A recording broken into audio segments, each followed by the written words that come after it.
Hi friends, എല്ലാവർക്കും നമസ്കാരം. എല്ലാവരും സുഖമായിട്ടിരിക്കുന്നു എന്ന് വിശ്വസിക്കുന്നു. ഞാനും സുഖമായിട്ടിരിക്കുന്നു. ഇന്ന് സംസാരിക്കാൻ പോകുന്ന വിഷയം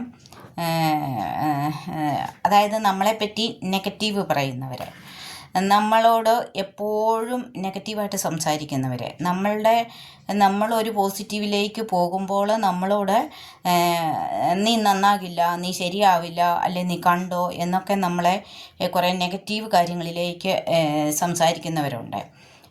ഉദാഹരണത്തിനായിട്ട് ഞാൻ എൻ്റെ ഒരു കാര്യം തന്നെ നിങ്ങളോട് പങ്കുവയ്ക്കുവാൻ ആഗ്രഹിക്കുന്നു. ഞാൻ ആദ്യമായിട്ട് യമന് പോകുന്ന സമയത്ത്, അതായത് വിദേശത്തേക്ക് 1999 ഞാൻ ആദ്യമായിട്ട് വിദേശത്ത് പോകുന്ന സമയത്ത് എനിക്ക് ഏറ്റവും അടുത്ത പ്രിയപ്പെട്ട ഒരു സ്ത്രീ എന്നോട് പറഞ്ഞേ, നീ ഗൾഫിന് പോവല്ലേ, കണ്ടോ, നീ അവിടെ 3 മാസം തികയ്ക്കത്തില്ല, അതിനു മുമ്പേ നിന്നെ അവർ ഇന്ത്യക്ക് തിരിച്ചു കയറ്റി വിടുമെന്ന് എന്നെ അനുഗ്രഹിച്ചു വിട്ടത്. അതാണ് ആ കക്ഷി എനിക്ക് തന്ന അനുഗ്രഹം.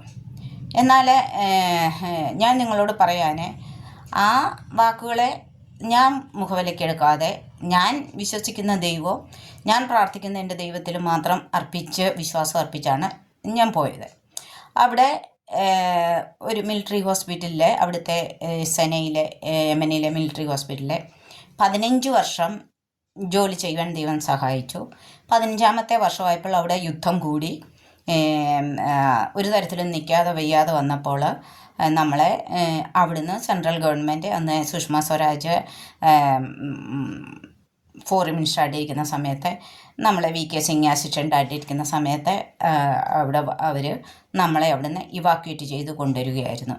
അങ്ങനെയാണ് 15 വർഷം അവിടെ ജോലി ചെയ്തിട്ട് നമ്മൾ ഇന്ത്യക്ക് തിരിച്ചു വരുന്നത്. അപ്പോൾ അങ്ങനെയാണ് ഞാൻ എൻ്റെ മക്കളെ പഠിപ്പിച്ചതും എടുത്തതുമെല്ലാം. അപ്പോൾ നമ്മൾ ഈ നെഗറ്റീവ് വ്യൂ പറഞ്ഞവരെ, അവരുടെ വാചകങ്ങളെപ്പറ്റി നമ്മൾ ചിന്തിച്ചും എടുത്തും, അങ്ങനെ ആകുമോ, ഇങ്ങനെ ആകുമോ, അവരങ്ങനെ നമ്മളെ ശപിച്ചില്ലേ, അവരിങ്ങനെ നമ്മളെ പറഞ്ഞില്ലേ എന്നൊക്കെ നമ്മൾ വിചാരിച്ച് അതിൽ കൂടെയൊക്കെ നമ്മൾ കടന്നു പോകുകയാണെങ്കിൽ നമുക്കെങ്ങും എത്താൻ പറ്റത്തില്ല. അപ്പോൾ എനിക്കിന്ന് നിങ്ങളോട് പറയുവാനുള്ളത്, നമ്മളെക്കുറിച്ച് നെഗറ്റീവ് നമ്മളോട് സംസാരിക്കുന്നവരെ, നമ്മളെക്കുറിച്ച് നെഗറ്റീവ് നമ്മളോട് പറയുന്നവരെ അവരെ പാട്ടിന് വിട്ടേക്കുക. അല്ലെങ്കിൽ ഈ ചെവി കൂടെ കേട്ടിട്ട് ഈ ചെവി കൂടെ വിട്ട് കളയുക. നമ്മുടെ കർമ്മപഥത്തിൽ എപ്പോഴും പോസിറ്റീവായിട്ടിരിക്കുക.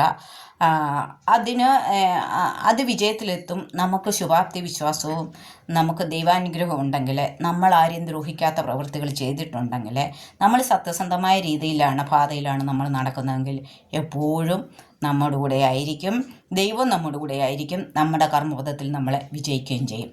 ഓക്കെ ഫ്രണ്ട്സ്, ഇന്ന് ഇത്രയും ആകട്ടെ. ഇനി അടുത്തൊരു വീഡിയോ ആയിട്ട് വരാം. എൻ്റെ ചാനൽ സബ്സ്ക്രൈബ് ചെയ്യണം എല്ലാവരും. നല്ല സപ്പോർട്ടും തരണം. Okay, bye, take care, by.